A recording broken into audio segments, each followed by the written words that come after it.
पंचलाइट कहानी सामान्य हिंदी के विद्यार्थियों के लिए मैं प्रस्तुत कर रहा हूँ। पंचलाइट कहानी का सारांश।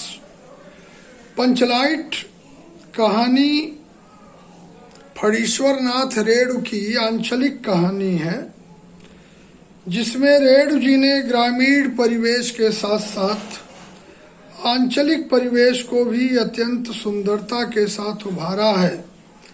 पंचलाइट कहानी की कथा वस्तु ग्राम्य परिवेश से ग्रहण की गई है। इस कहानी की कथा वस्तु में उन्होंने पेट्रोमैक्स, जिसे गांव वाले पंचलेट या पंचलाइट कहते हैं, के माध्यम से ग्रामीण वातावरण का चित्रण करते हुए ग्रामवासियों के मनोविज्ञान की वास्तविक झलक प्रस्तुत की है।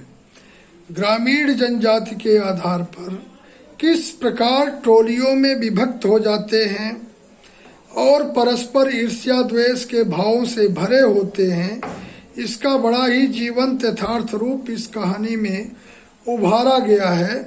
ग्रामीणांचल का वास्तविक चित्रण ही इस कथा वस्तु का उद्देश्य है।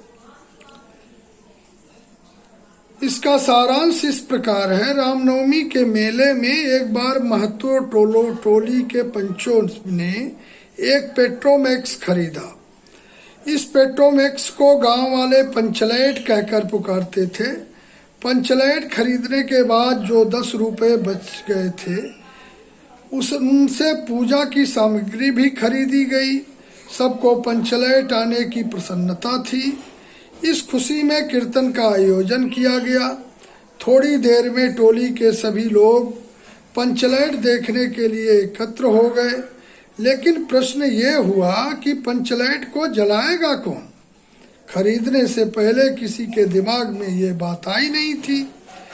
यह निर्णय हुआ कि दूसरे पंचायत के आदमी की मदद से पंचलाइट नहीं जलाया जाएगा, चाहे वह बिना जले ही पड़ा रहे। आज किसी ने अपने घर में ढिबरी भी नहीं जलाई थी। पंचलाइट के न जलने से पंचों के चेहरे उतर गए। राजपूत टोली के लोग उनका मजाक बनाने लगे, लेकिन सबने धैर्यपूर्वक उस मजाक को सहन किया। वहीं पर गुलरी काकी की बेटी मुनरी बैठी थी। वह जानती थी कि गोधन पंचलाइट जलाना जानता है, लेकिन पंचायत ने गोधन का हुक्का पानी बंद कर रखा था। मुनरी गोधन से प्रेम करती थी।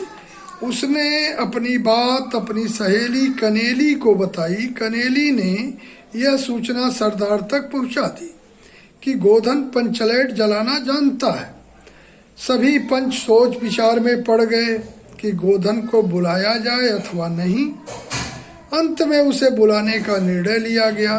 सरदार ने छड़ीदार को भेजा, लेकिन छड़ीदार के कहने से गोधन पंचलाइट जलाने के लिए नहीं आया। आखिर गुलरी काकी गोधन के झोपड़ी में गई और उसे मना कर ले आई। गोधन ने पंचलाइट में तेल भरा। तभी गोधन ने पूछा, स्प्रीट कहाँ है। स्प्रीट का नाम सुनकर सभी लोग उदास हो गए, लेकिन गोधन ने अपनी होशियारी से गरी अर्थात नारियल के तेल की सहायता से ही पंचलाइट जला दिया। पंचलाइट के जलने पर सभी लोगों में प्रसन्नता की लहर दौड़ गई। लोगों के दिल का मैल दूर हो गया।